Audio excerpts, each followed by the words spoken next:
How much time? 30? 30 seconds? I'm on right now. I don't believe you. What? Do you know these tits, Errol? I know a lot of tits, Governor, but I don't know any quite as stupid as these two.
Solidari-Tea, comrades.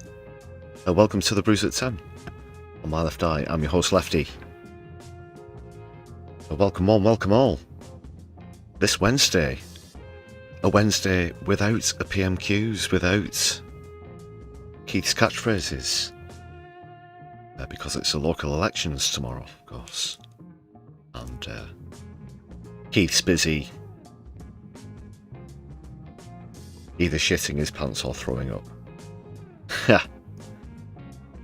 Right, people, make sure that you hit thumbs up as you join us on stream. That'll be awesome.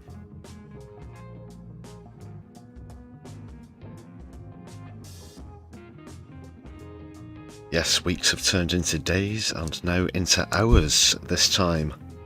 Tomorrow the polls will be closing. The count will begin. And come the morning after, we'll have a good idea of who's had the most success and the least success. In terms of council seats, on this episode, I'm going to be revealing the official hot list, selected a few, as well as a bit of a review of seats, and there's a brand new one in there as well, actually, amongst the hot seats. Prior to that, though, we're going to sort of build up to that. A closer look at the mainstream media, because they are really scared now. They are actually terrified. The prospect of the Greens succeeding at a council or a national level, whether it's the locals or general election. They really are getting really desperate. So we'll look at some of the latest examples there.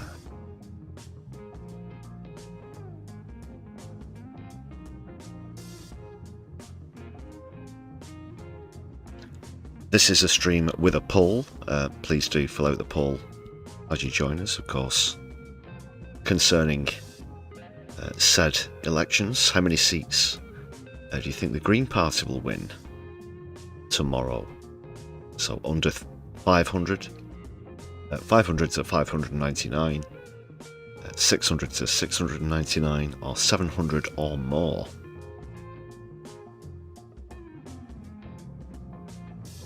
So polls, projections, and all that kind of thing coming up as we get warmed up for tomorrow.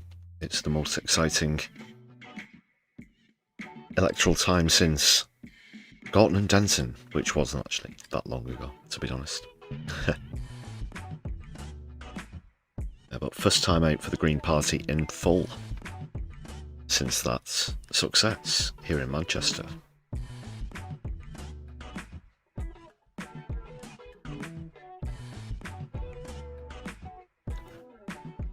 Right, people, this is the current list of members on the channel. Thank you very much, everybody, for your support. We always like to give a shout out, show some solidarity to our members here on My Left Eye. 106 at the moment.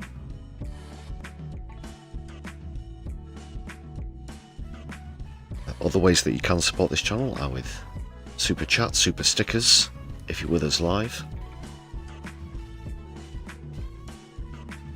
or even if you're catching up but we're still broadcasting. There's super thanks as well if you watch back later on, and there's always buy me a coffee page. You'll find the link in the description of any content on the channel. Speaking of links, you might have noticed as you joined us at the top of the chat, there's a link for the latest hot content on My Left Eye. And that's the full version of some of the occupation protests with Take Back Power. Plus a bit of something quite bizarre, yet completely embarrassing for the police at the end. On Saturday in Hyde Park. So do check that out. In fact, here's the link again, just in case you missed it at the start. Put out a little short version of this a couple of days ago. But here it is in full.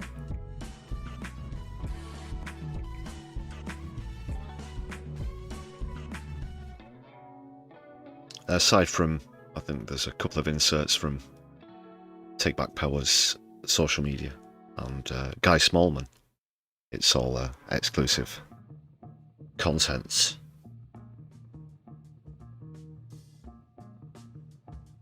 Yeah, so that's the latest instalment of My Left Eye on the Streets. Check it out, people.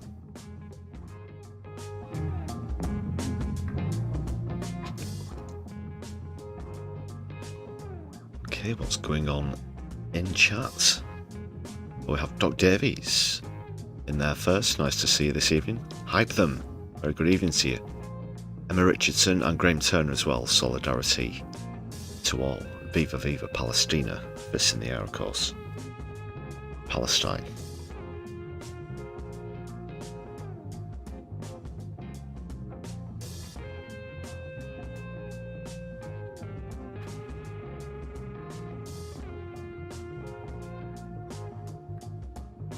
Of course, I'm going to be streaming tomorrow evening. See just how much of a hint we can get from 10 o'clock. Won't be a case of coming on at 10 and okay, that's it, it's all over. No. There will be many hours of counting, as I said.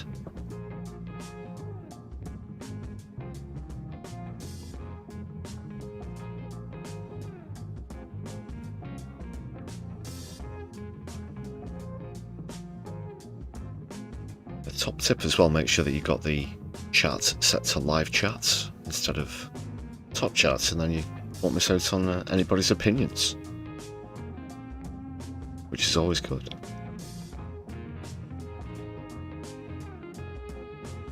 Yeah, so I've got a pretty solid list of hot seats this time, I think.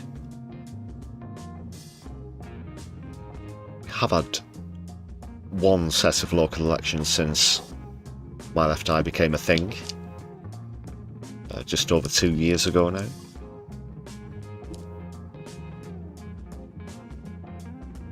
And of course, just the one general election. We all know how that went. Pardon me. Yeah, 2 years of Keith it's almost been. Can you believe it? Time flies when things get even more dystopian.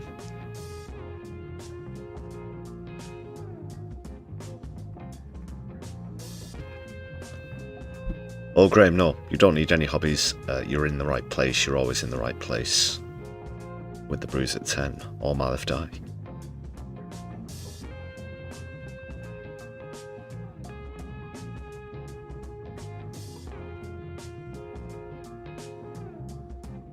Damn right!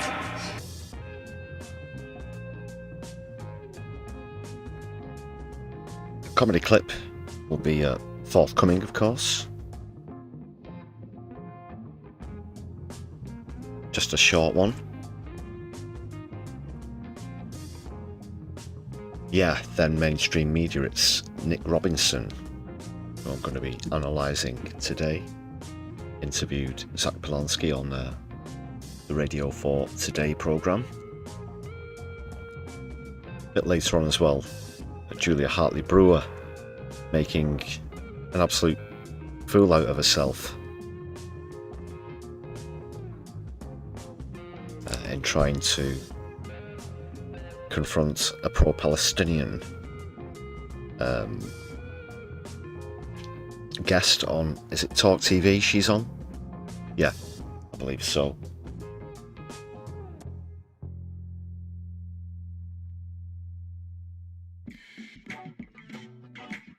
Yeah, the class of journalism in this country just gets worse and worse, almost by the hour.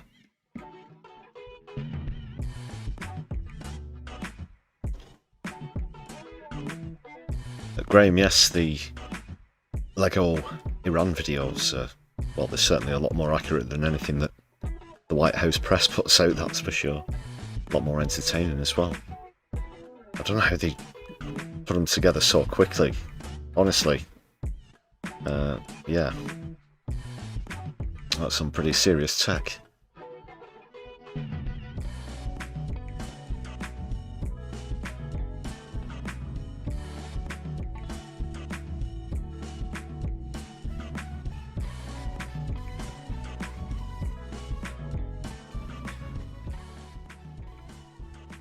Right, people, let's kick off with the opening comedy clip then.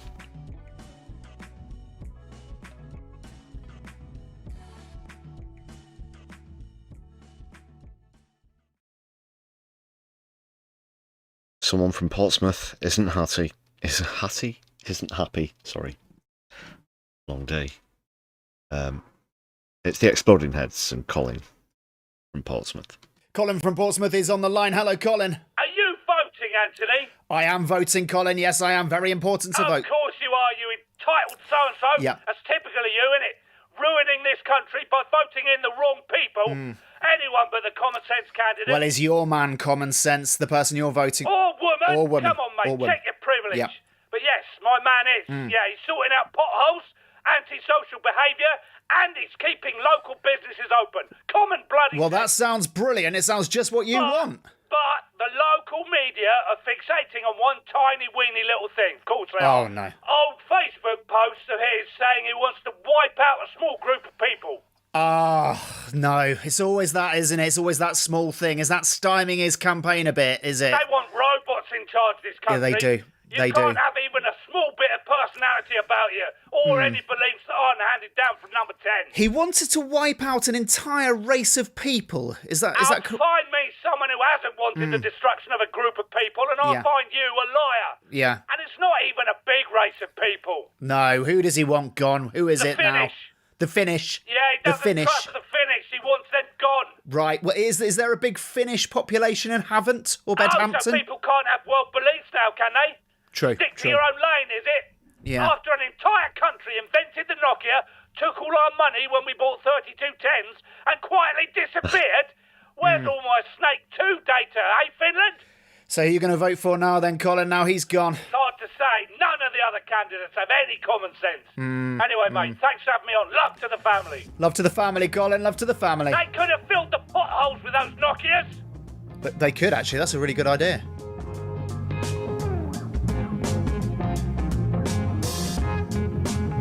The exploding heads.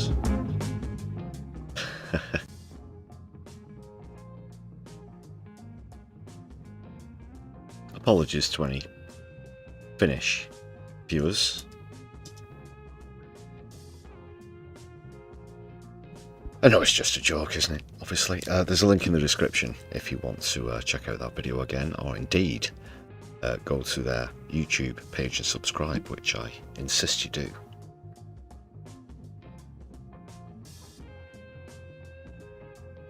Quick shout out as well, forgot to say at the top of the stream, thanks to the agitator for the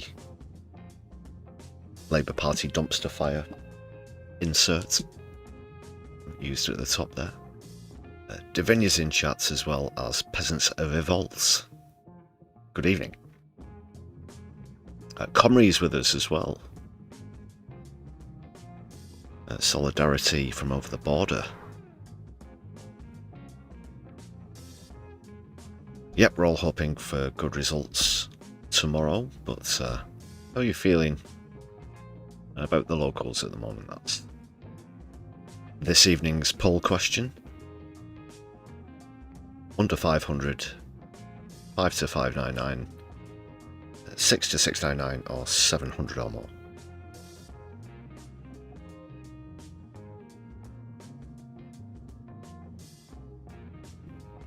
Seems to have also put the member scroll on again, which is convenient. An extra thank you to all of the members. Right, into business now.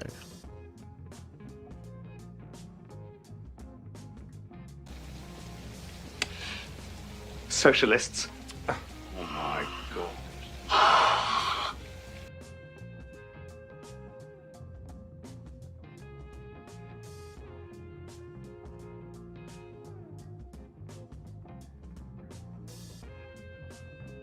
We've got Zack Polanski. Not in the studio, I mean. He was on Radio 4 earlier with Nick Robinson. Raspy voiced Nick. You know.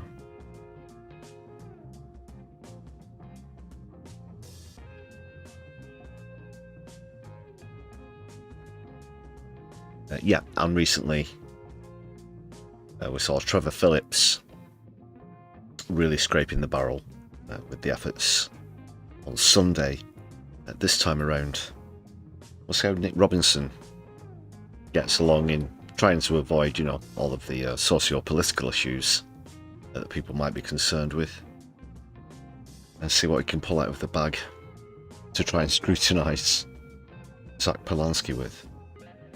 It really is dreadful. Pathetic.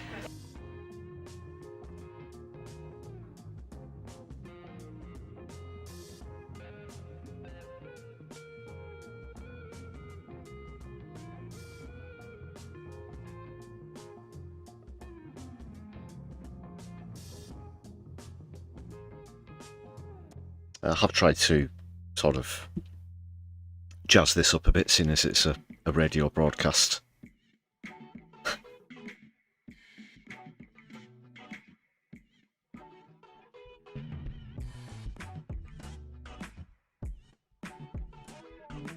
Just checking everything's in the right order. It should be. Should be good. Just wait for the studio to confirm.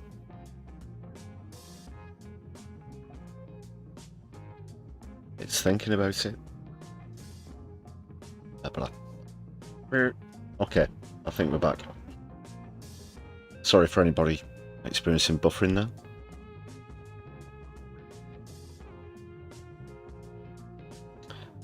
It's doing that again. Right. So where was I? Oh, of course, yes. Nick Robinson. Pathetic. He certainly is, Rick.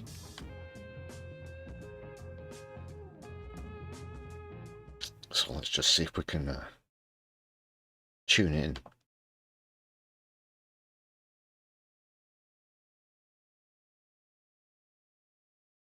Sir John Saws, Chief of MI6, between 2009 and 2014. Thank you for being with us. Thank you, Katja.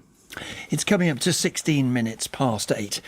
There's no doubt who the rising star of this election campaign has been. Zack Polanski burst onto the political scene just last September when he was elected leader of the Green Party of England and Wales. I spell that out because, remember, the Scottish Greens are a separate party.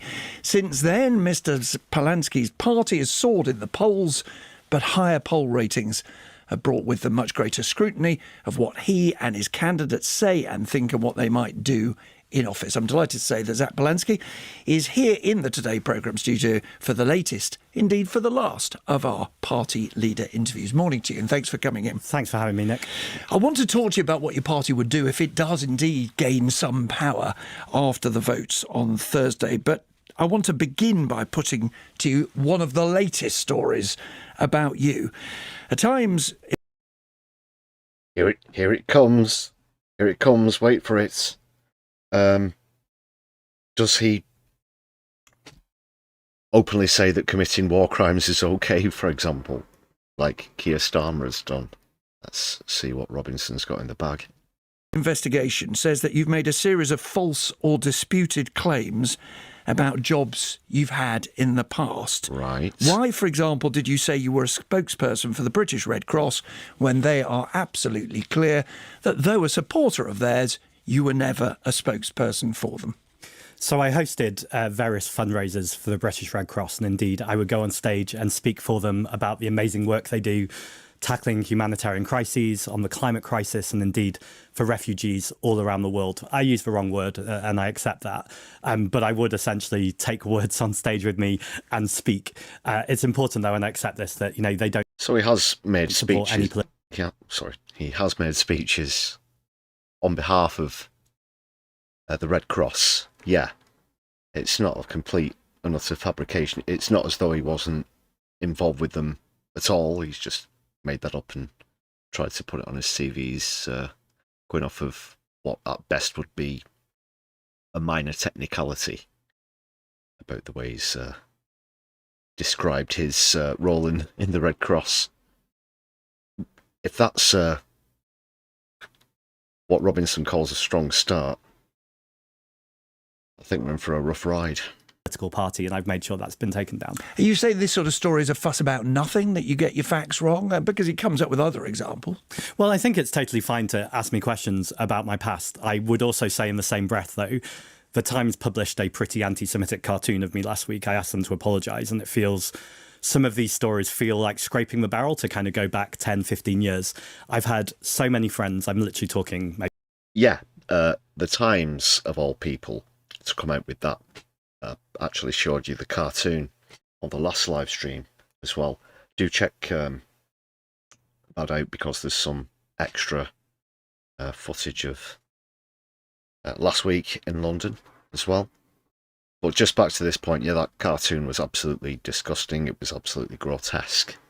The Times certainly have no moral ground to stand on in trying to criticise Zack Polanski over the technicalities of a word or a phrase that he used when they've used absolutely reprehensible visual imagery that is really, let's be frank, anti-Semitic. Disgusting. Maybe 20 or 30 in the last few weeks who have phoned me and said, a Times journalist has been phoning and they've been desperately trying to find things about your past. They asked me lots of questions and seemed disappointed that I didn't have some juicy, dirty gossip. Yeah, well, there was, whether you call it juicy or dirty. And it wasn't gossip, it was a fact. The fact that you claimed that as a hypnotherapist you could enlarge women's breasts using the pen. Jesus Christ, talk about trying to flog a dead horse. Man, just get with it. Really. Like, how many times has this been brought up? How many times has that been completely disproven? And again, if this is your best efforts to try and ruin the reputation of Zack Polanski. It's a bit far-fetched. Well, it's beyond far-fetched. It's fantastical. These mainstream journalists, of course, know that the wealthiest in society would be taxed more under the Greens. That includes them, which is why they don't like Polanski and his so far socialist-leaning policies, of course, nowhere near the likes of Lenin or Marx, despite, again, the best efforts of shitrags like The Times, absolute hacks like Trevor Phillips, and so on and so forth. And now Nick Robinson's having a turn just to try and preserve a portion of his salary, which, even if he was taxed the proper amount, would still leave him with a significant amount more than a great number of families in this country don't have. It's just greed. That's the only reason that they attack him. That's why the attacks are coming from the establishment. He's not just being instructed to do this to Polanski. There's also a sense of personal self-preservation, as he would see it, I guess. But I would just refer to it as old-fashioned greed, of course, as I said. Of thought. People are entitled to say, what's this guy... The hypno... Sorry. I got so ranty I forgot what his original point was, the hypno boobs thing. Like, honestly, how long's he gonna try and milk this one for? Really about? People are totally entitled to say that, and that's an important part of politics, that people ask you questions. What I would say is that, you know, this was 13 years ago. It was a Sun journalist's idea. I've apologised for that, because even though it was a Sun journalist's idea, I was an adult and I should have said no. You went along with it, yeah. It's important to say I wasn't a politician, and I've apologised for it repeatedly. And the BBC showed that some days later, in fact, you repeated the claim. This is just like Zack said earlier. All of these trash journalists have been going around trying to get hold of anybody who's ever interacted with Zack Polanski in his entire life, just for a bit of dirt or a bit of gossip about him. This is the most that they can muster. We're not talking about people like Farage, who used to target and bully Jewish classmates, for example. We're not talking about all of the things that Johnson did in Eton when him and his mates and Cameron and stuff used to go and trash up restaurants and things like that, and all this other abhorrent behaviour. They've got something about speaking on behalf of mixed up with the word spokes or spokesperson. Now this. What a gutter press we've got in this country. That you could do it, but let us not get bogged down in the past. It is striking, though, that on X last night, when, let's be honest, people who are critics of you are having a go, the Daily Mail calls it the Green Menace on its front page. How did you react? You said you were under relentless attacks because they, your critics, don't want a wealth tax, don't want public ownership. They're trying everything in their power to stop us, you said. It's a curious thing to say, isn't it, ahead of local elections? Have you got a mirror in the studio there, Nick Robinson? Perhaps you can make out your reflection in the glass between the control room and your little studio, because you are doing that very thing that you are describing right now at the moment. This isn't live, by the way, but you see what I'm saying. Just completely, like, the self-awareness is somewhat lacking here, isn't it? Green councillors will not have the power to implement any of those policies, will they? Well, I think the relentless attacks on the Green Party... You're right, Nick. What's the point in having councillors? What do they do? What is that the point he's trying to make? Just go back a few seconds. The Green Menace, as they call it, and I speak for a living, you know. It's the first thing in the morning. Nick Robinson's asking questions. Isn't it ahead of local elections? Green councillors will not have the power to implement any of those policies, will they? Well, I think the relentless attacks on the Green Party in this election for a local election have partly been about the local election, but really they're about the bigger picture right now. And the bigger picture is when I ran to be leader of the Green Party, we had 50,000 members. We've now got 225,000 members. So we are rising. And I think lots of people are worried about the prospect. And when I say people, people who own right-wing media, multimillionaires and billionaires, who are worried about the prospect that they might have to pay a If there wasn't, this is filmed, I believe, at the same time. But if it wasn't, he could just literally, get away with pointing at Nick Robinson while he's saying this, because this is what Zack's trying to say without directly saying it. People like Nick Robinson, people like Trevor Phillips, absolute trash like the Daily Fail, the Times, a little bit more tax.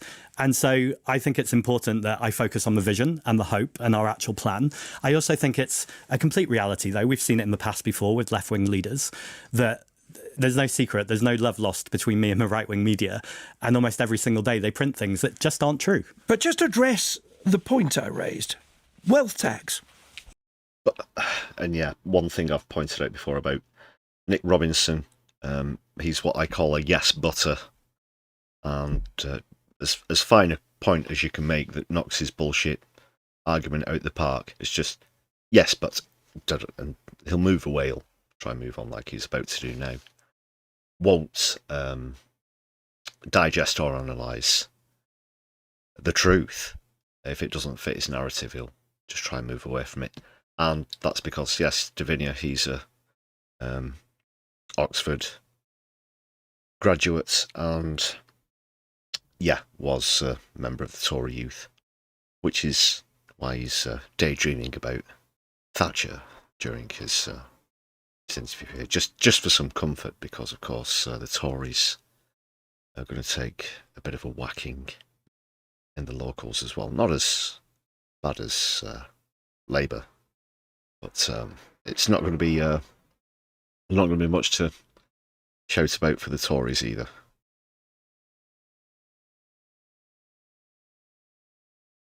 Councils won't get to do that. Public ownership. Councils don't get to do that. Well, not entirely. We'll come to that in a second. Or maybe, perhaps, Polanski's talking about a better system and more power at a local level. Nick, is that maybe a concept that you've heard of before? Where citizens can have a decision on things like this, not just on a macro scale within a general election, when they look around and literally see, oh, this needs investment, this needs solving. The parliamentary process for getting something even just read in the House of Commons is so abhorrently long, Nick. By the time it gets there, if it does, which it, unless you manage to hold some petition behind it, it's really just going to be one of many, many thousands of points that get made to MPs every single day. So it's likely to never even get near the House of Commons. And that's the only path that people have at the moment on a lot of issues, and they call that democracy, people. No, there are certainly a lot more things that should be locally controlled. It'd be a lot quicker, it'd be a lot more efficient for a start. But the things I'm talking about, of course, are completely alien. He's not aware of these concepts, even though he's paid a six-figure salary to go on the radio every day and talk about politics. You are running on a national platform of change that the people who are elected on Thursday, whether in the Welsh Parliament, you don't run candidates in the Scottish one, or in English local councils, simply cannot do. Well, I think it's about what are your values as a party. And whilst other party leaders and other parties take donations from oil and gas companies or arms trade companies, private healthcare or gambling, Green Party councillors only have two vested interests. And those vested interests We want to protect the communities we seek to serve, and we want to protect the environment. Well, let's come to that then. Because most interesting, perhaps, is to look at what Greens say who are running for office. You are not. You are a member of the London Assembly. You're not a member of Parliament. You're not running in these elections. Now, you live in Hackney. Hackney happens in North East London to be a top Green target for taking control from the Labour Party. So let's look at protecting communities, for example. Well, it's actually it's a hot seat as well, Nick. God, get with the quality. On crime, the manifesto calls the Metropolitan Police institutionally racist, homophobic, sexist and misogynist. Yes. It goes on to say Greens cannot accept this system. It calls for safe spaces for heroin users to shoot up, to end cautions for street prostitution and to end... Oh, yeah, stuck record territory, I guess, where the points are. We heard all of these in the run-up to Gorton and Denton. That didn't work, you know. Gorton's going to be a crack den, a smack house, whatever, an opium lounge.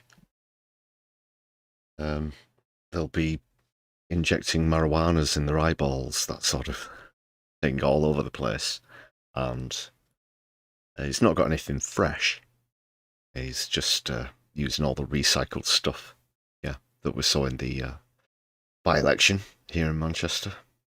What the manifesto calls discriminatory policing of delivery riders. He's absolutely correct, Zack Polanski, in his points about the Met, of course, racism, misogyny, homophobia, you name it. The London Met is certainly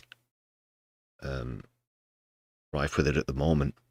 Something's got to be done about it because it's gone so far that several young women have lost their lives, for example.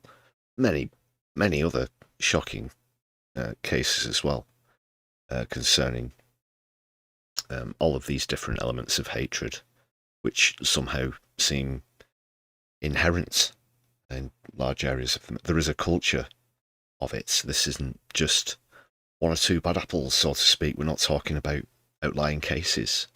And a lot of serving officers and even higher rank staff will tell you the exact same thing. A lot of those who haven't spoken out will have certainly observed it and know that as well. So there's nothing shocking about this, Nick. The police aren't free from scrutiny any more than politicians are. These are public servants. It's the duty, to serve the public. They're supposed to be protecting us. They're not supposed to be literally the oppressors. These are not supposed to be the antagonists. And I've seen all sorts of awful things happen just from, personally speaking as an activist and protester. So you can imagine what these other things are like. It's appalling, Nick. That's, not something you can bury your head in the sand about and dream of Maggie. Hack. This is an agenda for an endless fight with the police, isn't it? I don't think so. Baroness Casey, in the last couple of years, did a review into the Metropolitan Police, and it was actually the findings that found it institutionally racist and misogynistic, something that Sadiq Khan, the Mayor of London, to his credit, accepts. It is noticeable that Mark Rowley, the Commissioner of the Police, doesn't accept that, yet they continue to work together in that way. On the issue of drug harm, we have the highest drug deaths of any country in Europe, and every single year for the past 13 years, drug deaths have increased. So I think the question anyone has, and we have in Hackney, is that the war on drugs has clearly failed. It's failed in cities right across this country, and more people are often taking dangerous drugs. So do we want people to buy them on the black market or on street corners, or do we want people to go to a pharmacy or a medical health professional? Yeah, this isn't like going around with a wicker basket full of sealer bags or whatever and needles and just, free for all. Come on, it's, yet again, I'm saying this, not on the stream, but previously, it's been treated as a health issue, or that's what Zack Polanski wants to treat it as with these policies, because that's what it is. That's what it is. That's what addiction is. That's what dependence, substance dependence is. Aside from, of course, normal prescription medication, which are drugs as well, by the way. Alcohol is a drug. You know, that's not just decriminalised, it's legalised, distributed and taxed. So, don't see any free bars around. When Prohibition ended in the United States, it wasn't, free bar. Get real, Robinson, get real. Polanski's taking the right steps to address these issues, learning the right lessons from other countries such as Portugal. Even the United States of America now have states where some of the lower classified drugs are legalised as well. Or if they have an addiction to dangerous drugs, we can work with them to take a public health approach based in harm reduction. Public health approach is to legalise hard drugs and to legalise prostitution, you say? To legalise and regulate. And the regulate is important. It's still legalised, isn't it? No, but the point is you can't just go into a shop and buy drugs, which is how it's presented in the press again. Because we talk about what councillors can do rather than what you would do if you were Prime Minister, because that's for another interview. Are you saying councillors should cut the police budget? Because that's what it seems to imply when you say we cannot accept this system. Let the council spend money on crime reduction. Don't give that money to the police. It's about reprioritising. So does that mean cut in English? No. So let's look at example. We straight back onto drugs. A lot of police. That's another one. He's going to do away with the police and the army, and they said these things about Corbyn when he had a chance of success, because, like you pointed out in the chat there, it's because of the rise in popularity. You didn't see them throwing this sort of thing at Carla Denyer when she was in, or Caroline Lucas, when they had their humble one seat and then two. And and by the way, it was after winning 900,000 votes that they came out with that second seat. 900,000 votes.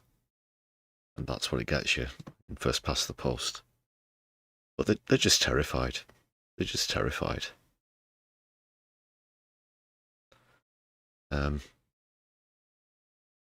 It's cringy, but it's also sort of morbidly satisfying, because you know that sort of as socialists we are touching the nerve of the upper classes of the media class, who I include in that as well, because they have so much control over the narrative, really. But it doesn't wash. Time is spent on stop and search for cannabis use, for instance. It doesn't escape people's notice that is often in the politics of racism. If you're a young black person, I think it's something like you're 18 times more likely to be stopped and searched than your white peer, despite the fact there's no evidence that they're more likely to be dealing or using drugs.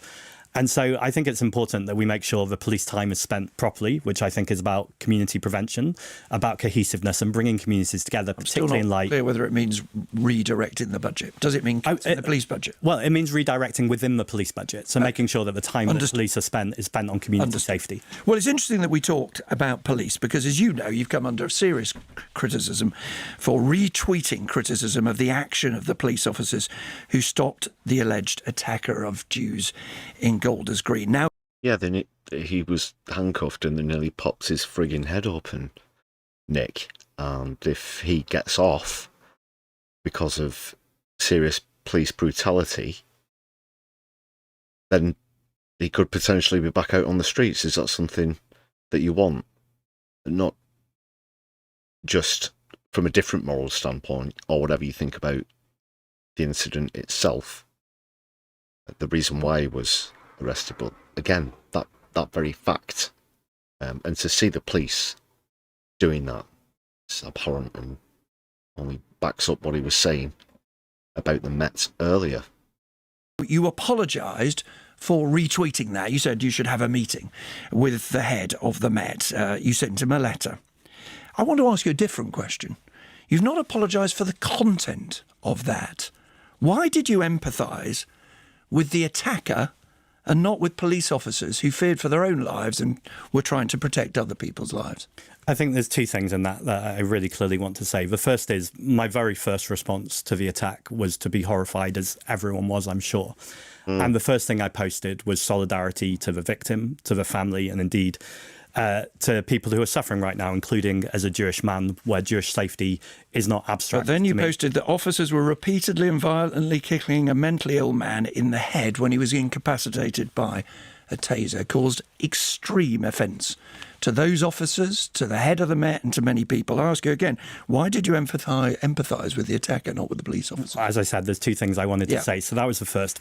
That wasn't, and that was literally describing what is in the footage. That is literally all he did, was describe a series of events. And to say that it was shocking to see the police doing that as well, yeah, but God, he's just so lame, isn't he? Second, what I want to say is two things can be true at the same time. Officers are incredibly brave when they run towards scenes of crimes that most people, including myself, would want to run away from. At the same time, I think it is accurate, and that I was also traumatised by seeing someone handcuffed and repeatedly kicked in the head. Now, sure, if you'll forgive me, it is an answer, but it's not an answer to the question. It is an answer, but it doesn't fit my bullshit agenda, so I'm going to try another bullshit question. You posted something with the power that you have, with the number of people who follows us, not empathising in that post with the Jewish community, or critically with the police officers. Okay. Are you really doing the thing now? Is the non-Jewish guy saying that he knows more about what Jewish people think than the Jewish guy? Is like Trevor Phillips did? Don't, you know. What was it Trevor Phillips said? Along the lines of, don't try that old trick, or something like that. But I think that's what Nick's about to do here. With the attacker. Look what they're doing to the alleged attacker. I don't think it was true. your choice. As I say. Okay, all right. Would Zack Polanski tweeting about the attack, even if he was empathising with it, have any effect on the trial that this man is very likely to face? No. Is violently assaulting a detained suspect likely to affect the trial and affect the case, Nick? Yes, it is. Absolutely it is. As soon as you are under arrest, the arresting officer has something known as a duty of care. Okay? And given the fact that he was clearly incapacitated at the time he was getting booted in the head, you know, I think it's safe to say, yeah, that's the reality of the situation. It's more likely that the police's actions will have an effect on it than Zack Polanski's thoughts or words or tweets or whatever it is. You know, it's not. It's for the birds, Nick. The first thing I did was show solidarity to the victims, and I thank the officers. Second, though, I think the sign of a compassionate society is how we treat people, even people who have done horrific things, because actually the way we do justice in this country is in court. You said a key value of the Greens was protecting communities. What are your proposals for protecting the Jewish community? The Jewish community is not safe right now. And as I said, as a Jewish man, this isn't abstract for me. In fact, in the last 6 weeks alone, 2 people have been arrested in relation to anti-Semitic attacks towards me. I think there's lots that needs to happen in this country. The first is community cohesion and community building. Some of the work that I'm proudest of in London that I see Londoners do is where I see the Jewish community working alongside the Muslim community. What would you do? What would Zack Polanski do in order to reduce attacks on the Jewish community? So first of all, to invest in that work, that community faith work, to make sure communities stand together. Second, to make sure that the Jewish community are given the investment that they need, in fact, what the Prime Minister has been doing, to make sure that happens. I do think a police response is the last response when everything before it has failed. I still think you're not really answering the question about what you would do. Let me ask you this. I think I did. Would you deal... He is. Again, it just doesn't fit Robinson's bullshit narrative. No, I'm pretty certain that Nick Robinson isn't a practicing Jew. Perhaps one or both of his parents are or were, but yeah, as far as I'm aware, he isn't. Yeah. Anyway, what would do the most to tackle it would be essentially to stop Zionism. Yeah, that'd do a lot to stop the real anti-Semitism in this country. With, for example, a candidate who says Jewish people fear hate because they know they should be hated. Another one who suggested that the attacks on the ambulances was a false flag carried out, presumably, by Israel. Another of your candidates who blamed Israel for the Bondi Beach terrorist attack. A fourth candidate who said Donald Trump was, quotes, owned by Jews. And most horrifying of all, although this individual has now been arrested, one of your candidates who reposted something saying ramming a synagogue isn't anti-Semitism, it's revenge. What are you, Zack Polanski, doing to end these disgusting messages? Those messages are all unacceptable, and it's important to condemn that. The Green Party are an anti-racist party, and it's important that we stick to our values. Well, you can't just say the words we're an anti-racist party, and I've just read you out 5 of the most revolting comments at a time when, according to an independent advisor, we face... Should we go through the Conservatives list of racist tweets? Should we go through all of Boris Johnson's racist tweets? Alexander Boris DeFaffel Johnson. Boris Johnson's a character, not a person, you see. Again, you're talking about a few minor outlying claims or cases, but even if they are cases and not claims, you know, things taken out of context or whatever. Again, we're back to where we are between 2015 and 2019 with Corbyn. If you actually look at genuine cases of anti-Semitism in the Green Party, I'm rather certain you'll find they're somewhat lower than others, including the one which Robinson supports. You'll probably still vote for him in the locals if they're in his borough or ward, won't he? It's a national emergency of anti-Semitism. You're not responsible for everything they say. Of course you're not. You can't be. I am responsible, actually. What are you going to do about it? I am the leader of a party. I was about to finish my sentence. Forgive me, go on. We're an anti-racist party, and so what I've already committed to doing is making sure that we have a standardised vetting process in future, and also make sure that we have compulsory training of all our candidates to make it clear that anti-Semitism is completely unwelcome in the Green Party as it is in society. It is also important. Just again, you know,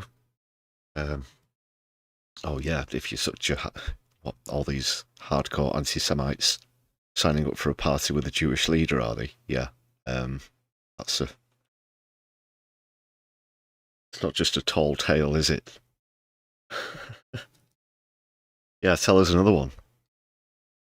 To say one case of anti-Semitism is one too many. This is a... Yeah, I've heard Stephen Yaxter-Lenin's just signed up for ISIS as well. Handful of cases, and actually we have over 4,500 candidates, the vast majority of which are doing amazing work in their communities right now. Sure. Going out there to tackle the cost of living crisis, to make sure that we're funding public services and making sure that it's about people power and community grassroots power. You can dismiss one or two as just unrepresentative. I've just read 5, I could have read 20 cases of revolting anti-Semitism posted by your candidates. Now, you're a new leader. How are you going to avoid becoming the new Jeremy? All they could scrape together were 20 posts not made by him. Something hypno boobs, and what was the other one? Something spokesperson.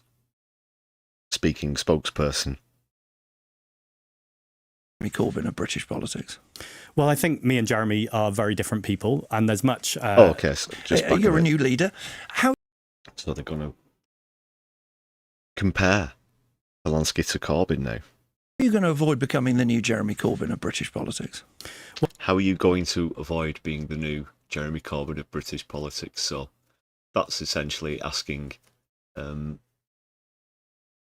what are you going to do about the very same bullshit I'm trying on you today as we did to Corbyn back then? That's really what he's saying. Well, I think me and Jeremy are very different people, and there's much. The question was almost inviting me to condemn Jeremy Corbyn. I think there was lots that Jeremy Corbyn was putting forward to this country that I think was really positive. We've talked about wealth taxes, about public ownership. I also think it's important, speaking for myself right now, that we make sure that we have this vetting process, that it's really clear that anti-Semitism, Islamophobia, any form of hatred or hate crime is not welcome. Do you believe that Palestine is, to coin a phrase, on the ballot this Thursday? I think lots of things are on the ballot this Thursday. But it is Palestine on the ballot this Thursday? I think it's one of the elements, as is the climate. Well, if he wants to talk about Palestine, go free. Because I'm sure that, as always, Nick Robinson's trying to conflate anti-Zionism with anti-Semitism here. Is Palestine on the ballot? Of course, a lot of people in this country are shocked that the UK is facilitating war crimes, Nick. So that's on the ballot. Societal local issues are on the ballot. But people want to know that the councillors, of course, oppose the genocide in Palestine. That's just, having a soul or a moral conscience, I guess. Is having a moral conscience on the ballot tomorrow, Nick? Crisis, as is. What does it mean Palestine is on the ballot? Because the reason it's huge. Oh. So he comes up with the question, is Palestine on the ballot? And then moments later, what the hell is Palestine on the ballot mean? So he waited for Polanski to answer in the affirmative, and then to try and pull the rug under Polanski, his tactic is to criticise his own question that he came up with. Let's just hear that again, because it did happen within moments. What does that mean? Is, to coin a phrase, on the ballot this Thursday. I think lots of things are on the ballot this Thursday. But it is Palestine on the ballot this Thursday. I think it's one of the elements, as is the climate crisis, as is. What does it mean Palestine is on the ballot? Because the reason I ask you is because your candidate for mayor of Lewisham says Palestine is on the ballot this. It's almost. Just let him go on. It's Thursday. Haringey Green Party campaign launch video. You might think it'd be about bins. You might think it'd be about schools, hospitals. It might be about.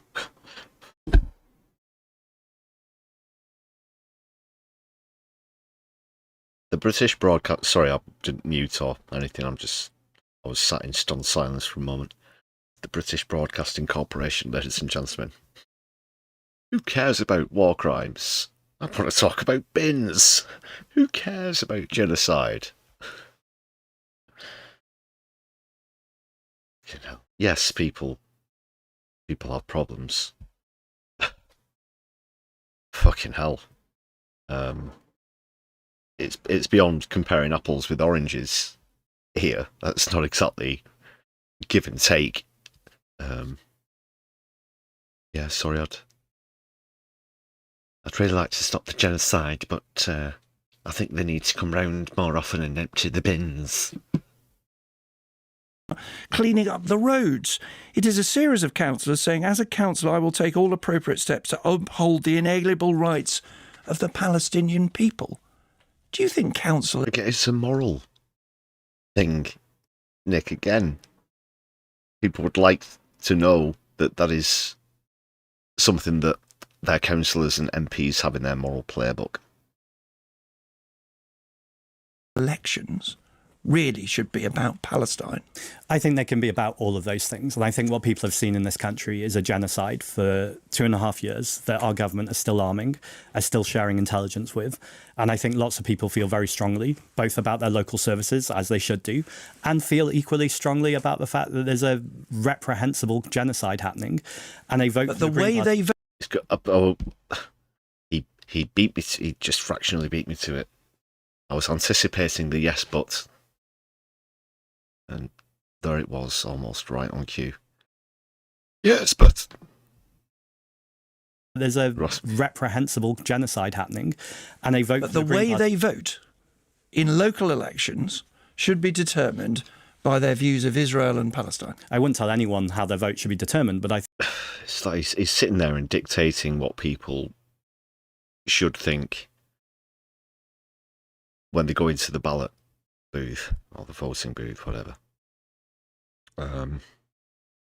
It's up to them. It's up to them. At the end of the day,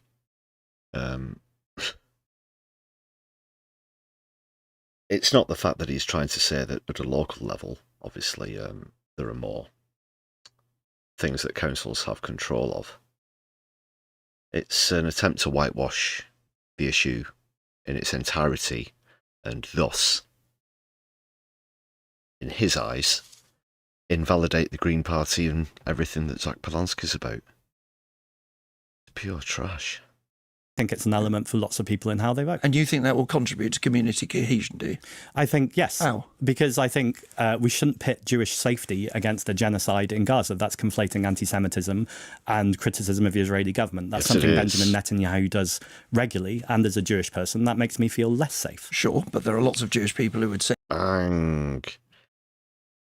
Boom. Yes. Well said, Zack. That was well put. Because that is, again, that's the real anti-Semitism. Zack Polanski having his religion kicked about like a political football and appropriated by psychopathic Zionist fascists isn't nice. You can make comparisons with other, air quotes, extremist groups.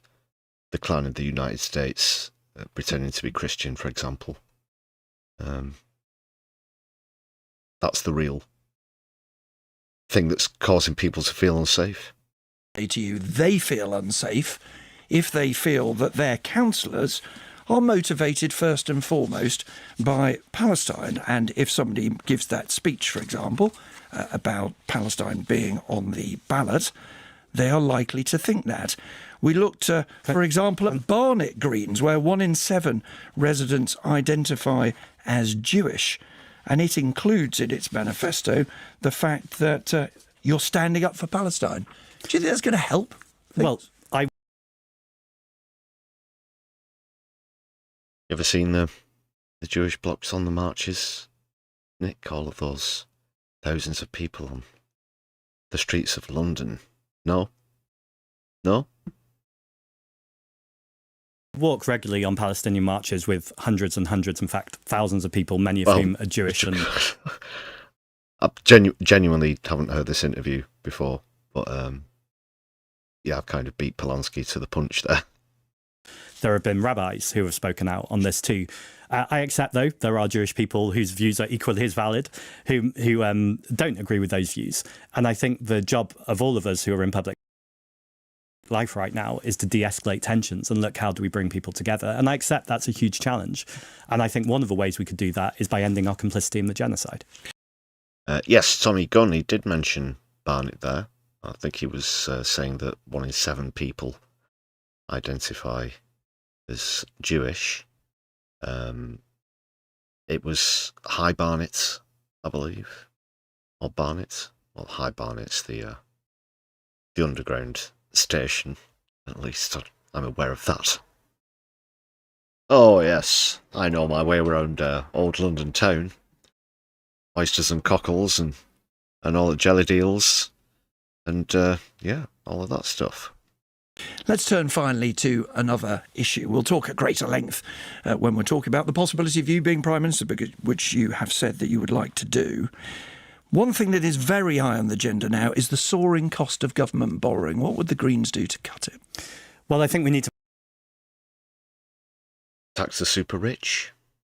make sure that we're investing. So I think there's two ways of doing that. The first is wealth taxes, which I know we've rehearsed before, but I'll just say that's for first place. How does that cut government borrowing? Because ultimately it means you need to borrow less if you're ultimately... I was talking about cutting the cost of government borrowing. Yes. Which is soaring. It's higher than it's been any time this century. Well, Zack Polanski doesn't dictate that, Nick. I'm certain that whatever they're paying you to do this, you might at least have a basic grasp of economics from a capitalist point of view, even.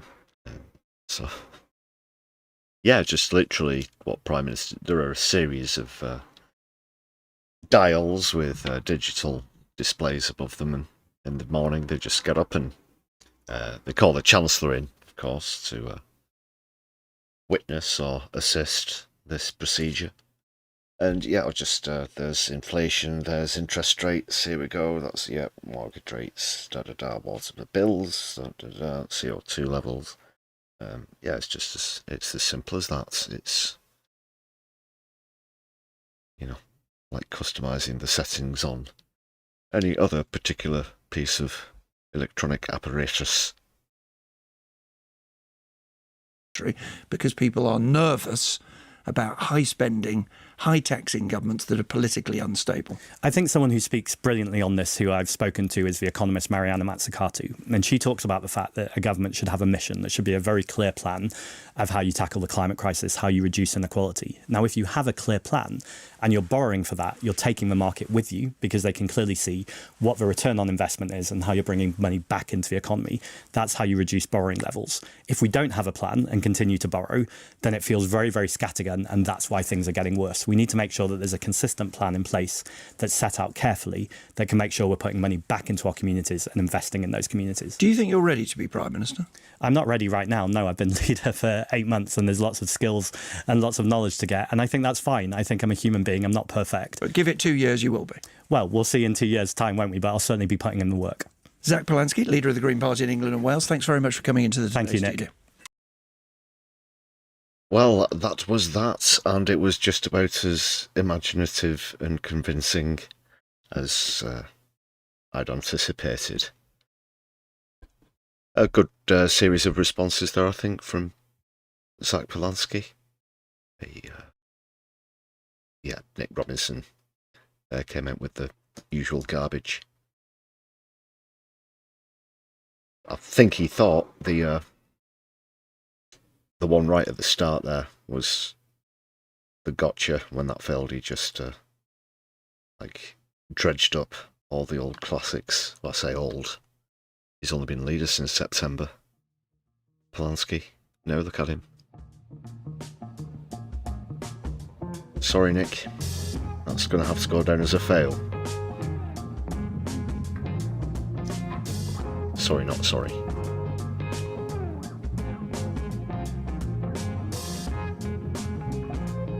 So yes, despite the efforts of Nick Robinson, how do you think the Green Party will fare in tomorrow's election? Under 500 seats, 500 to 599, 600 to 699, or 700 or more, please do vote in the poll.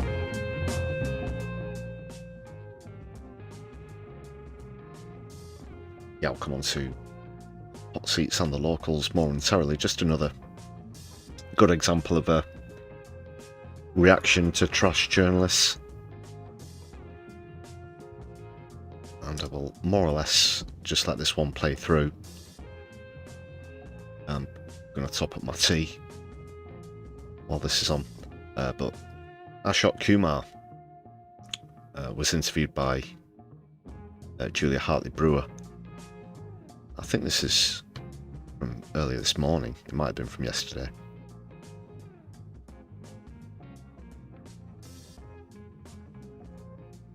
She brings up the Greens, she brings up Palestine, she, in a different sort of style, tries to do the same thing that Robin Summers doing to Polanski in that interview that we saw there. So do admire this. Very good response. But I wish we could talk more about issues, but I don't think Okay, well, let's do that. Let's talk about issues. Okay. One thing I think we can all agree is a big story is the fact that we are seeing a massive increase in physical and verbal attacks on Jews in this country. The stabbing of 2 Jewish men by an alleged suspect currently who's already been charged, believed to be an Islamist attack, has caused great concern. We've big summits in Downing Street, and we're going to be fast-tracking hate crime prosecutions and the like. Now, there's no doubt at all there is a problem of anti-Semitism within the Green Party, because the Green Party itself is investigating no less than 30 candidates who have been publicly identified as having made, posted or said or written blatantly anti-Semitic things, calling Jews vermin, rats, celebrating the October 7th massacre, suggesting that Hamas are, resistance fighters. I mean, you are a Green Party activist. Let's talk about the issues. Is it an issue if you support a party and a party has as much support as the Green Party has garnered in recent months, which is basically siding with Islamist extremists and anti-Semites and is putting up candidates in local elections who are blatantly, outrageously disgusting? She's really going off on one here. These things will get addressed. Just want to quickly address a question in the chat there about the results for the local elections. Darren Smith asking about that. Roughly between dawn on Friday to 6, 7 a.m. ish. That's where you pretty much have a indication of who's looking the strongest. So yeah, it's a completely different format from the general election, but that's when you'll find out. But yeah, I think Dr. Ashok has been very patient and not just snapping back. He's absorbing all of these points that Hartley Brewer, thinks that she's making, but it's terrible. She's awful. Disgustingly racist against Jews. Okay, so firstly, we have over 4,500 candidates. We've gone from a party 6 months ago that was 60,000 to now having 230,000. And so, yeah, of course, needs to be a more thorough vetting process. But it's not that those 30 candidates are being investigated for anti-Semitism. They're being investigated for a series of comments, some of them racist, some of them sexist, or the accusations of that. They haven't been found guilty of that. And a large proportion of them are guilty of being critical of the state of Israel. Some of them, of course, are anti-Semitic, but a lot of them aren't. I think, but no one's being investigated for being critical of Israel. That's not true. That's not true. The list was released by a Labour dossier this morning. I'm sure you've seen it, and they are, for example, retweeting the Bob Dylan lyrics about debt to the IDF. I'm sorry, Julia, but that's not a crime. We're allowed to criticize and even call for the death of a foreign army. If I said debt to the IRGC, should that be criminalized? If I said debt to the Russian army, should that be criminalized? Should I be deselected as a Labour candidate or a Reform candidate? The vast majority of these candidates are being investigated. I think there are parties that have platforms, and those platforms are the policies upon which we run on. Individuals who may have tweeted things years ago out of a massive list of candidates, I think that is not an accurate representation of the party. And I think I would say the same thing for Labour. I'd say the same thing for Reform. Reform. I think when it continues to happen again and again and again, and you're saying it's a vetting problem, why do those people think that the Green Party is the home for them? Do you think that Reform is a racist and sexist party because of the dossier that was released by Labour last week? But I think they do have a problem. Well, why is it one rule? Why is it one rule for Reform and one rule for? No, but I didn't say the Green Party was anti-Semitic. I said you've got a problem with anti. She's more or less spent the opening 90 seconds at least of this clip, basically screaming that into the camera, saying that she's revolted and disgusted by it, and now she turns around and tries to claim that, no, I didn't say the Green Party were anti-Semitic. It's like is Palestine on the ballot? Well, yes, you could say that. What's that supposed to be? Anti-Semitism. It's a different No, thing, isn't it? I don't think there's a problem with anti-Semitism. Yeah, I think that a small proportion of candidates who've said things in the past, they're being now investigated. There Out are of questions about 4,500 candidates both, is an indication. There are questions about the likes on posts and the retweeting posts from not only Zack Polanski but also both deputy leaders as well. That would suggest there is an issue. Tell me specifically. There are so many pieces of paper in front of There's me. so many. No. Go on. It must be there somewhere. Keep looking. I'll message you afterwards, but you will have seen them. I want to. I'm a professional. There's so many pieces of paper here. Just skip that back. Oh, I've got it. I've definitely got it. It must be. Is it? Oh. No, not so many pieces of paper. That would suggest there is an issue. Tell me specifically. Go on, Julia. There are so many pieces of paper in front of me. There's so many. No. I'll message you afterwards, but you will have seen them. It must be right. Please inform it must be right there. I haven't seen them. I'd like to know which leaders. Plenty of them. I'm desperately trying to find them. I'm just looking right now. I'm almost. Yeah, it's right there, behind the Bible passages that inspired Russell Brand in court. That's where you'll find them, Julia. It's just right behind those, inspirational bits of Christian scripture that warned Russell Brand's innocent and pure soul during the trial for his alleged abhorrent behaviour. I'm literally in the edge of my seat, Julia, waiting for you to give us this. I have to say, alleged for legal reasons, of course. This vital breaking news. The anti-Semites are running the party. I'm also held back by the fact I can't actually leave. Nobody in the studio knows about the quote either. Even the fucking ear team can't give you that tidbit of information that would just completely win your argument and wipe out everything that Dr. Ashok Kumar's saying. But, let's get real, Julia. It's not there, is it? Because it doesn't exist. Things with plaster on my fingers, but there we are. Oh, no. These are issues. Green Party leader shared a conspiracy theory. Rachel Millward, deputy leader, co-deputy leader, shared a conspiracy theory about the Golders Green attack in which 2 men were stabbed. Shared a post which claimed a third victim of the day was Muslim, had been erased to suit a weaponised, desperate narrative. I mean, that's just one example. Mohsen Ali. Wait, but how is that an example? You just read out, for example, earlier, that there were 2 victims of that attack. In fact, there was 3 victims. The first. Yeah, that's not a conspiracy theory. A Muslim man was attacked, which is another reason why the notion that these were anti-Semitic, that these were, quotes, Islamic attacks is bullshit. First victim was Muslim. Why is it an anti-Semitic or conspiratorial? Why haven't we mentioned that? The Prime Minister didn't mention that. The media hasn't mentioned that. There was the first victim was Muslim. Do Muslim lives not matter? He wasn't hospitalised. I think that's one. That does okay. Because he wasn't hospitalised. What? Because if you get attacked almost to the point of getting hospitalised, it doesn't count. But if you're trying to make this a race issue, then surely the religious beliefs of the victims as well as the perpetrator come into this. Attack was aimed at Jews, is the viewpoint for pretty much anybody involved. It was aimed. Okay.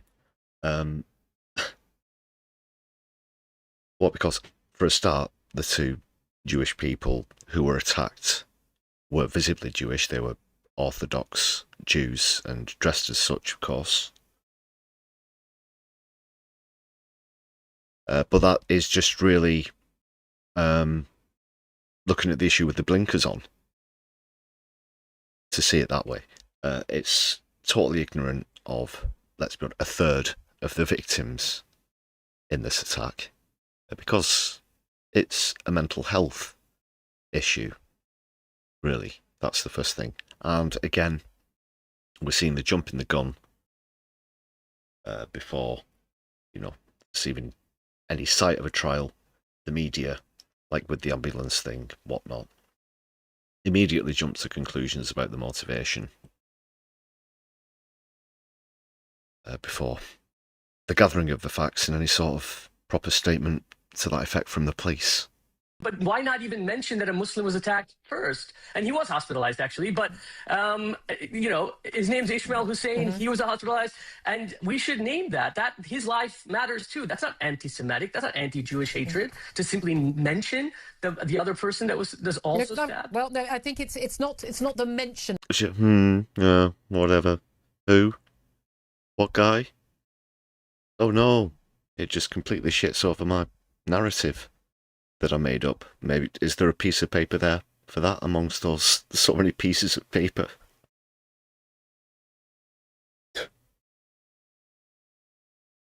Of it's the idea that the reason it's not mentioned is because of the conspiracy. Let's talk about. Julia, let me just ask you. Do you think that people should that you should have mentioned that earlier in your program? On the day, they talked about on the day when I was on air on the Thursday after Julia, that event. dig vertically.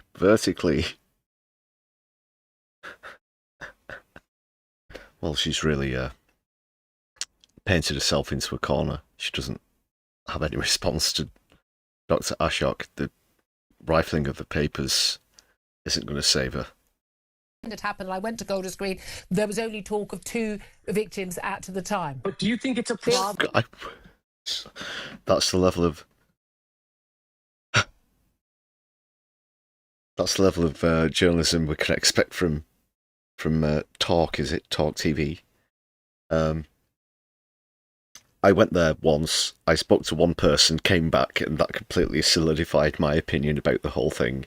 I haven't looked into it on the journey back or since I returned whatsoever. I'm completely confident in this, what I will describe as data set of literally one person I spoke to. And just run with that. Yeah, that's top class journalism that, again, probably commands a 6-figure salary. He's calmly and clearly presented the facts to her, and it's something that she was probably aware of, let's be honest, joking aside, but thought that she could get away with ignoring during this conversation, as if Dr. Ashok Kumar isn't going to bring it up at all. It's either completely stupid or stultifyingly overconfident. I'll let you make your own minds up about that one. Also, you can never rule out a potent and dangerous combination of the two. Authorities only spoke about 2 victims at the time. If you want to take that up the Metropolitan Police, that's an issue, isn't it? But then you've just given the story and you've only mentioned 2 of the victims. I think three were stabbed. Okay, but the Met Police and the Prime Minister, the Met Police and the Prime Minister keep talking about 2 Jewish men being stabbed. Yeah, but you're a journalist. You're a leading journalist. You're a leading journalist in this country. They weren't the people being targeted. Who was being targeted? A Muslim and 2 Jewish people. A Muslim and 2 Jews. Yeah, that's who it was, or it could have literally been random and by chance, amongst the first people he came across were a Muslim man and 2 Orthodox Jewish men. That is literally it. Because he's having some kind of clear mental breakdown, obviously, or whatnot.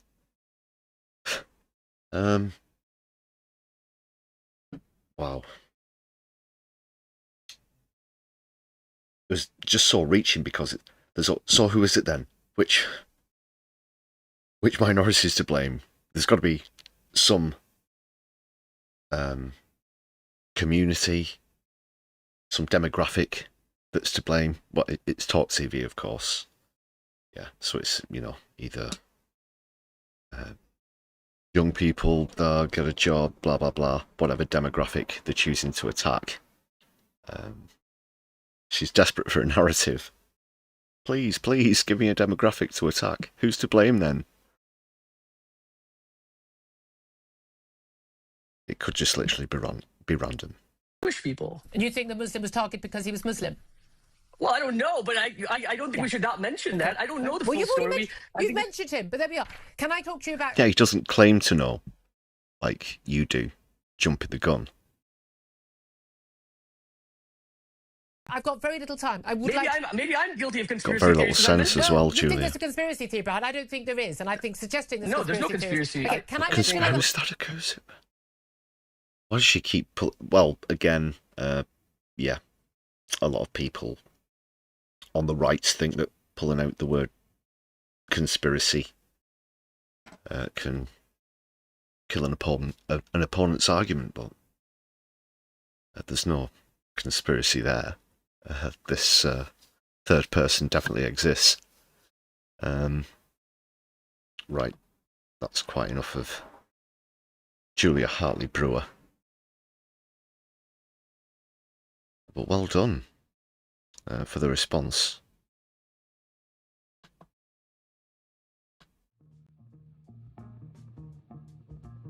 Got to catch up with a few people in the chat. Andy Carter's with us. Nice to see you, Andy. Darren Smith. And Mab John just joining us. Yeah, I can't stand her either. Divinia.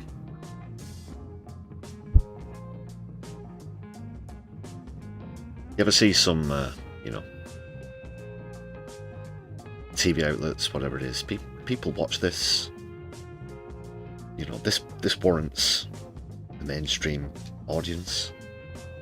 And yeah, there's variety and whatnot, but wow, no.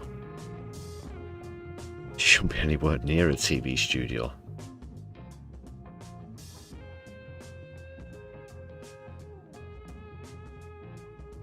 But we must swiftly move on, people, because in just 32 minutes' time, it will be the day of the local Holyrood and Senedd elections here in Britain, so let's see what's happening. We've got the latest from Hot Seats, plus a bit of a review, and of course the sort of final list of ones I'm pretty confident of a positive result in.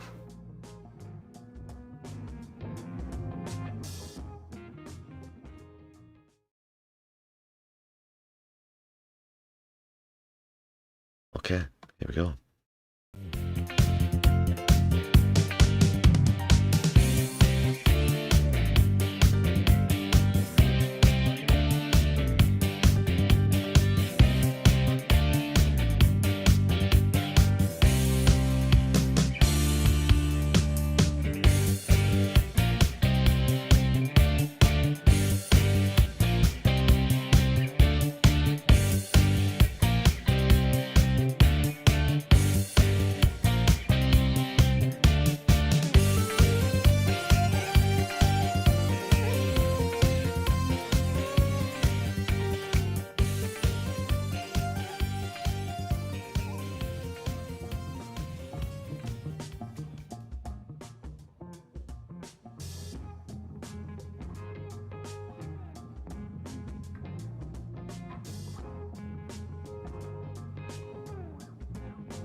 Okay, people.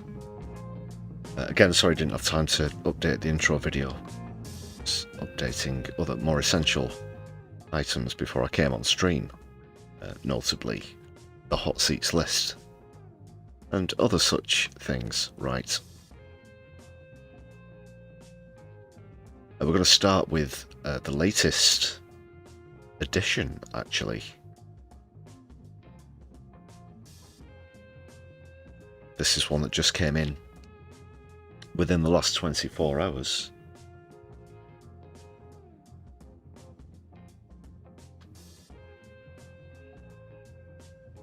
So,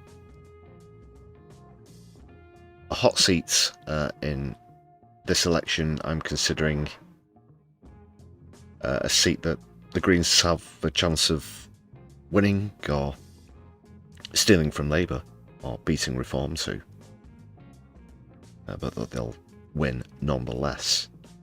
However, whilst they are actually looking like running away with the seats in a few areas, which is a good thing, to keep the drama, to keep the tension flowing, I've selected somewhere.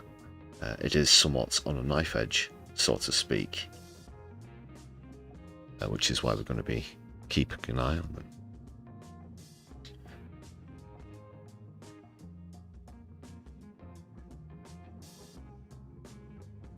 So the first one of these I can reveal is Newham.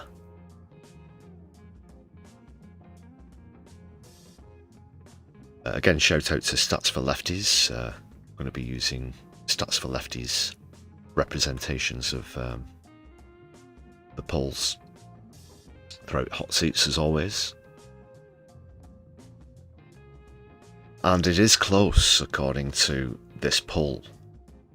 But again, we always have to consider trends, current trajectories. Parties, the Greens are up 11%, but Labour are down 25.8%. So even though they're just around 3% away, we've seen closer margins come out differently in favour of the Greens recently. So that's one thing to consider. Yes, so Newham is actually going to be one of the final hot seats.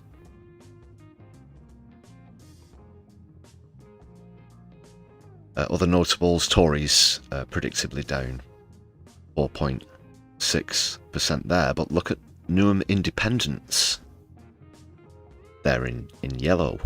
Yeah, that's not Lib Dem. They're actually looking like coming last, even though they are up 1.2. But the yellow that you can see is Newham Independents. You know, maybe step down and encourage your supporters to vote for the Greens. Whatever. Yeah, could be one of those. But Labour are certainly looking over the shoulders in Newham. That's the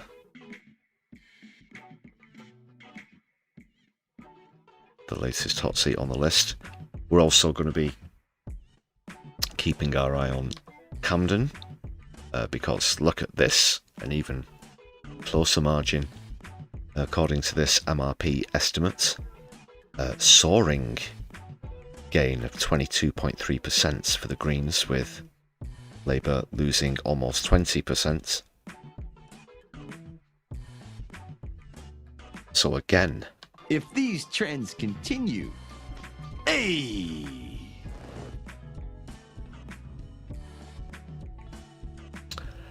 And when you look at the time there, that was between the 17th and 27th of April, so some weeks have passed since then. Reform not really making a dent, just 6% on their first time out. Sorry, I do have to saw quickly through a few of these. A bit pressed for time on the stream.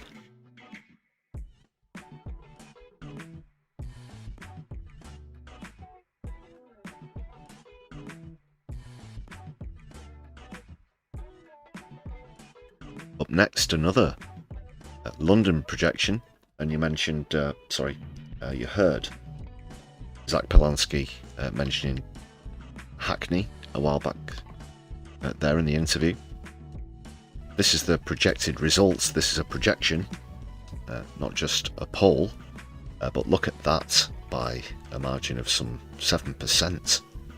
That would be a win. For the Green Party in Hackney, that would be incredibly good. 17.1% gain as well. Labour losing over 20% this time. Again, we're seeing it. Say it with me, people. It's double-digit gains for the Greens and double-digit gain loss for Labour almost all across the board. In many cases where Labour are losing over 20%.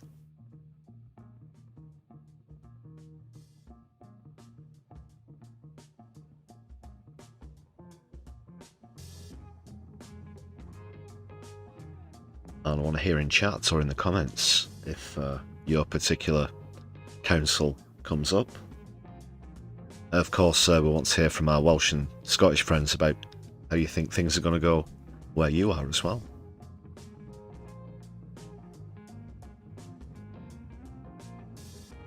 And I will be getting on to those respective projections very shortly. So that would be incredible. First time win for the Greens in Hackney. Back up north, in the far north as well. We've got Newcastle, where the Greens look set to win 30% of the overall vote. That's doubling their vote share to overtake Labour by some considerable margin again. Fight for second between Reform and Labour.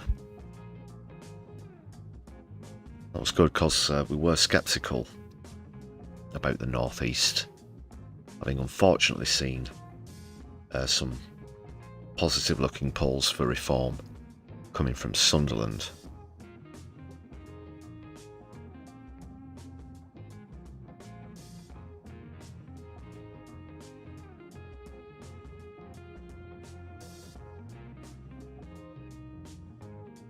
Yeah, one reason I'm rushing through a few of these. Need to conserve energy tomorrow night, of course. Live as it happens. See what's going on by the time we finish stream. Right, so that's a city in the north now to a city in the West Midlands. We have Birmingham. And this is actually white hot. Brought this up on the last stream, but just a quick look again. Pretty much a real three-way race between Greens, Reform and Labour. There's just 2% in it. The Greens, though, accelerating the fastest, with Labour dropping off the pace.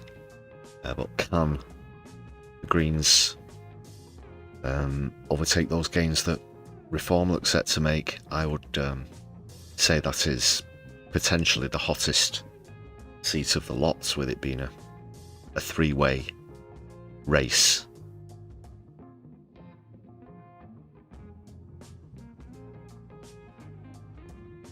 Yeah, steaming hot stuff. However, a slight amount of bias, this is also a contender. Just a reminder, here in Manchester, within the city of Manchester specifically, yeah, the Greens could outdo Labour, which would be again another magnificent result for the Green Party here in the northwest.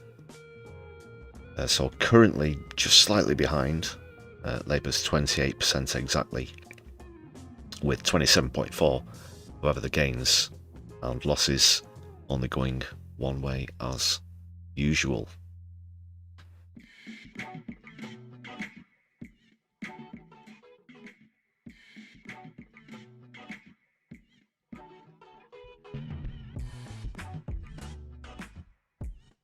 Okay, so make note of those. Here's the official list, just again, as a reminder.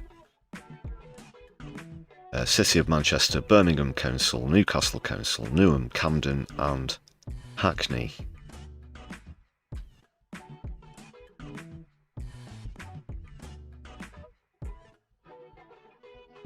Will also be it's not really a official hot seat, but keeping an eye on what goes down.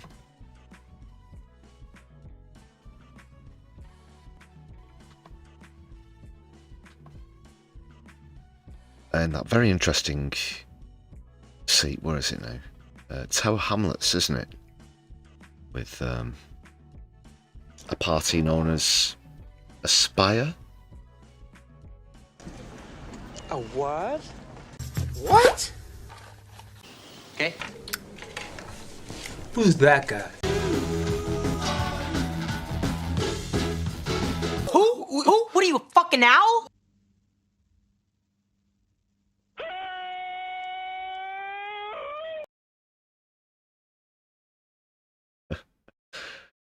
Yeah, again, respect if you get that final reference. But yeah, Aspire in Tower Hamlets. Just one sec, there it is.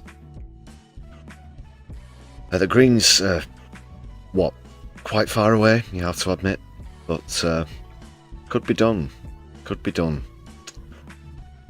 So not an official hot seat, but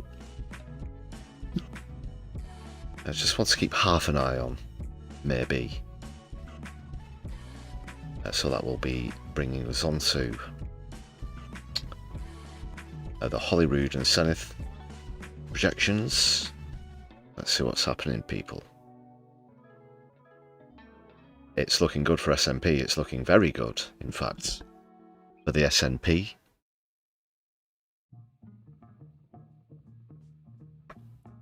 Yeah, more or less complete and total control.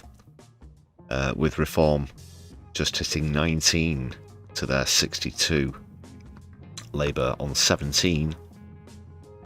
The Greens not making some bad gains, apparently, on 16. 8 for Lib Dem and 7. That will be a loss of 24 for the Tories. That's a wipeout. Doc Davies, yes.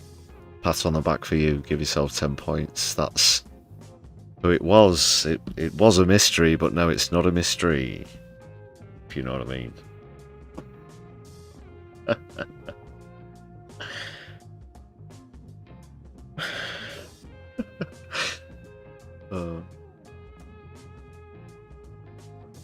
Yeah, sorry, I'm not carried away. Laughing at Mark and Lard. Right. So go, it's all go for SNP. And now for Wales and the Senedd. A bit more of a close run thing, but it does look like win, what is it, 42 to 36 for Cymru.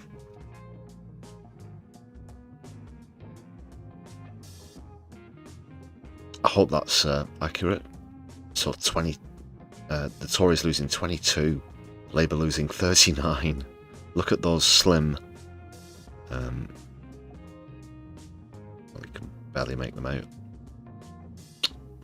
Just on the seat at the bottom, the very thin slither of red and dark blue there. Wipeout. Excuse me. Wipeout for Labour and the Tories. Completely rejecting the mainstream parties in Wales.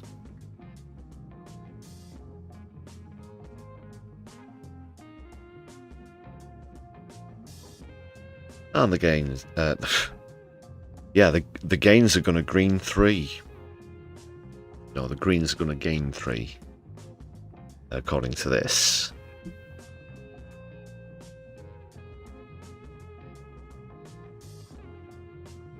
Welsh Labour does really not exist anymore, essentially. 5. Total embarrassment. total embarrassment.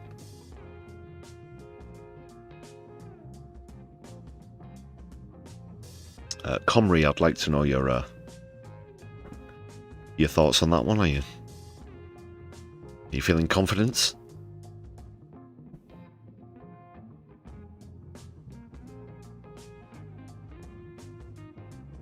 Yeah, this is a find out now, but who tends to favour reform, so we could possibly see a wider margin of victory. But you think YouGov, ITV Wales, Cardiff University are more reliable pollsters? Okay, you heard it here first.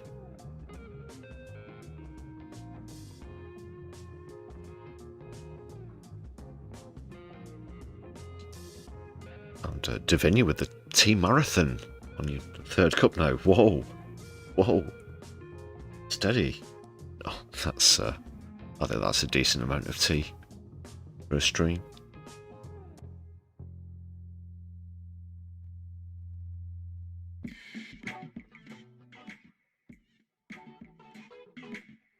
So in about what 35 hours or so,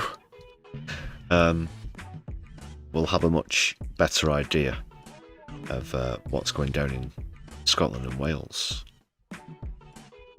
But wherever you are, wherever you're watching from, if you are watching somewhere that's going to the ballot tomorrow, of course, I would encourage you, in England, of course, to vote for the Greens or your independent socialist candidates.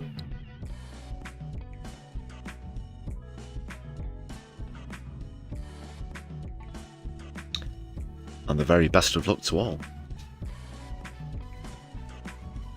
Yeah, if you can vote, I strongly urge you to.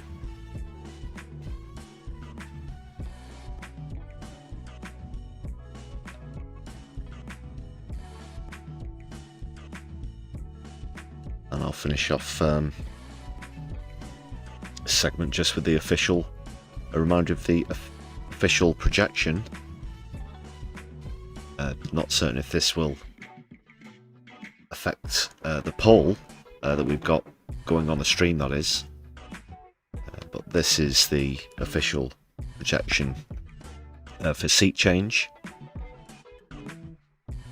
So a gain of 1,656, according to this one, for Reform PLC.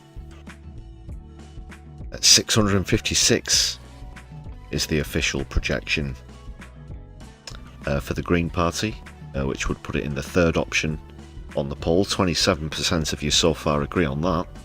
41% of you a bit more optimistic, thinking 700 or more. 23% of you currently think under 500, and 9% for between 500 and 599. Slight gains for Lib Dem, but yeah, very bad losses for the Tories, and catastrophic losses for Labour. Beyond catastrophic. Historically bad. Wow. Oh, Keith. It is just that you should suffer. But let's not see Reform picking up the pieces, please. Go Greens.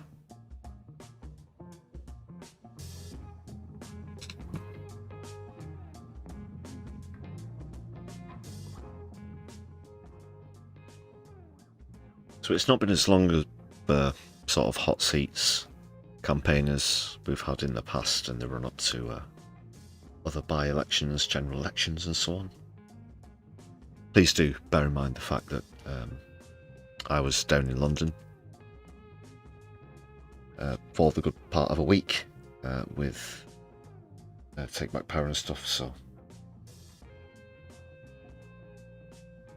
yeah, unable to narrate / broadcast.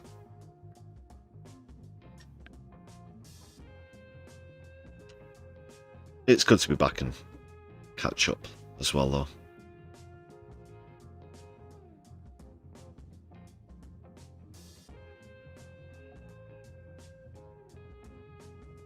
Andy Carter, you think the Greens and Reform will do better than the projections predict?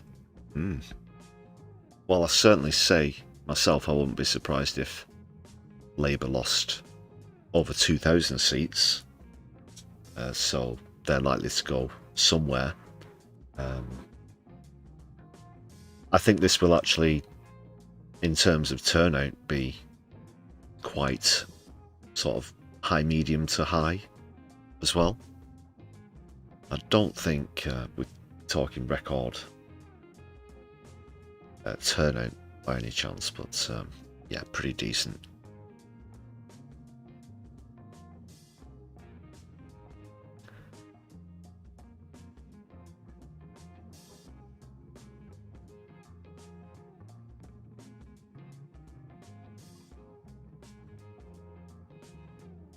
Okay, people. We'll catch up on more tomorrow, of course, on the day itself. But for now, that's it for Hot Seats.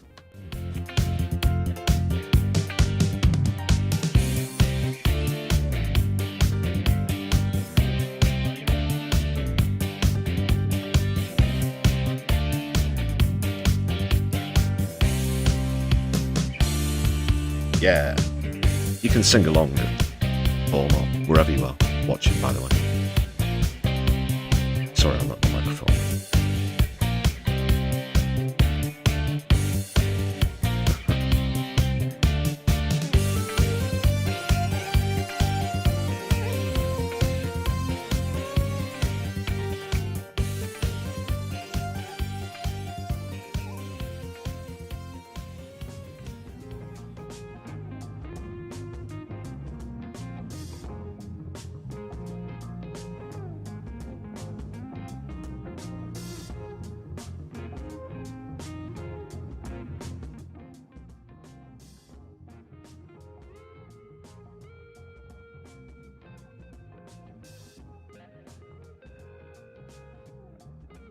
There's no parting comedy clip on this particular stream, people, but I do have a sort of a, obviously with Hot Seats returning, bit of a treat.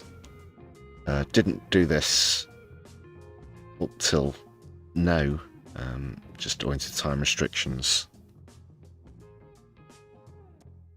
etc. But it's a bit of a bonus treat. We're going to have the members scroll, but with Squeezebox Dave and Joey do a good cover version of the Hot Seats theme tune. And yeah, if you remember from Gorton and Denton, Squeezebox Dave does a pretty blistering accordion solo in this live performance, so that's how we're going to run the member scroll this evening.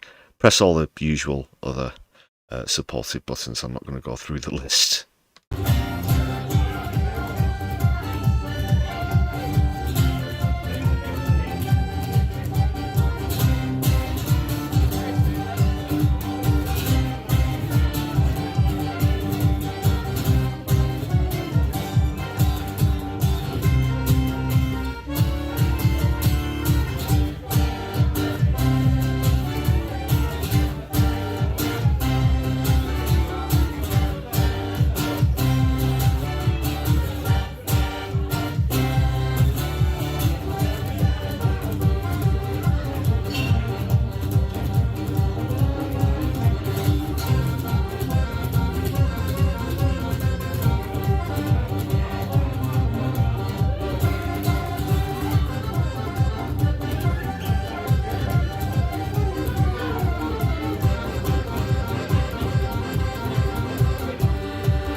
Squeezebox Dave and Joy.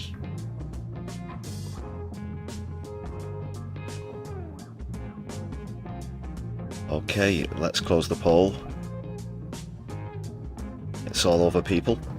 We have a pretty clear winner.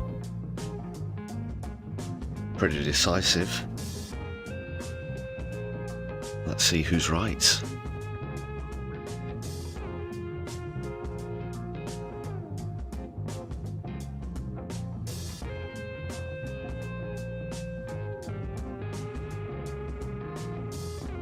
Took its time there, didn't it? 39% of you think 700 or more. 26% think between 600 and 699. 22% of you think under 500, being a bit pessimistic there. And 500 to 599 garnered 13 cents.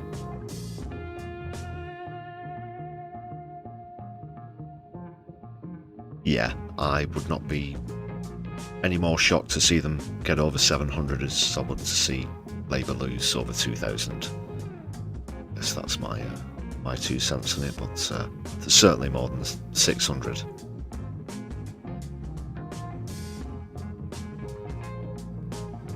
And no, I'm not just saying that because the poll that I used on the stream said it by any means whatsoever.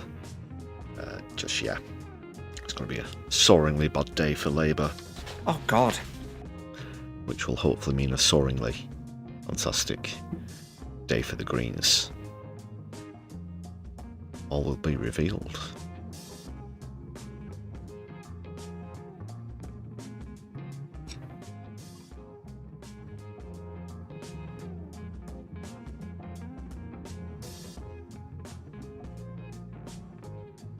So do join me, yeah, you know the time, 10 PM, of course, at Greenwich Mean Time, right here on my left eye, for another episode of the Brews at 10. That's all for this stream though. Thank you so much for joining me. Thanks for your contributions in the chat. I'm sorry I've not been able to read out more messages and questions and stuff in the chat.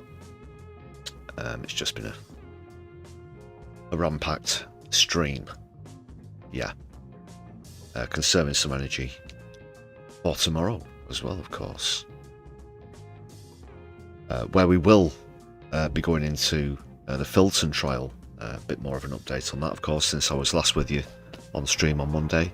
There have been 2 not guilty verdicts and 4 guilty verdicts, so a little bit more about that. Of course, whilst I was down in London,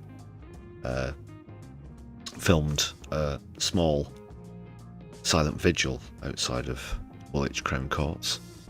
And on Monday's stream also played some excellent testimony. And it also showed an excellent reading of one of the Filton defendants' testimony by Moishe. Yeah. Awesome stuff outside the RCJ. Check it out if you didn't see Monday's stream. And also, just another quick reminder before I go, another solid plug for the latest video.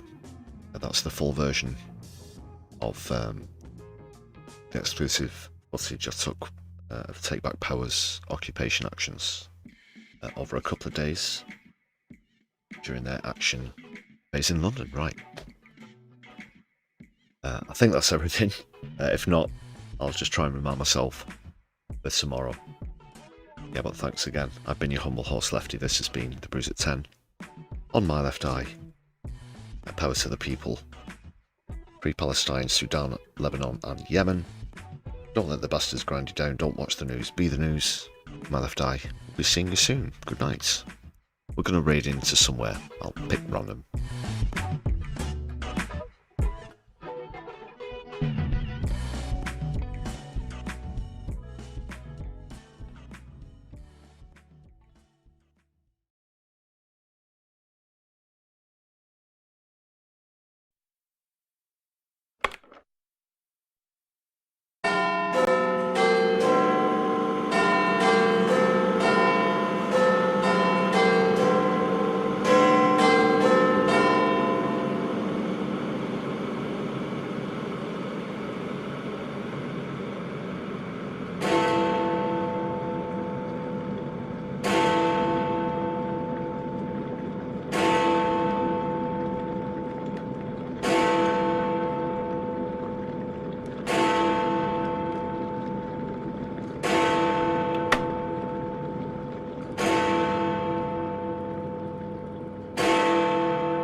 Off you go.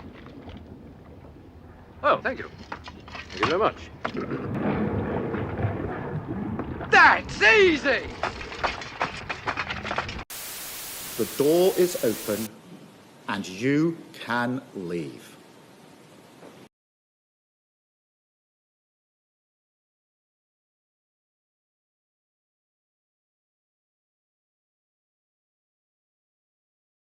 It's what Hitler and Goering did, and it is textbook. And if you think the next time it happens, we're gonna recognize it because they're wearing scary uniforms, you're out of your damn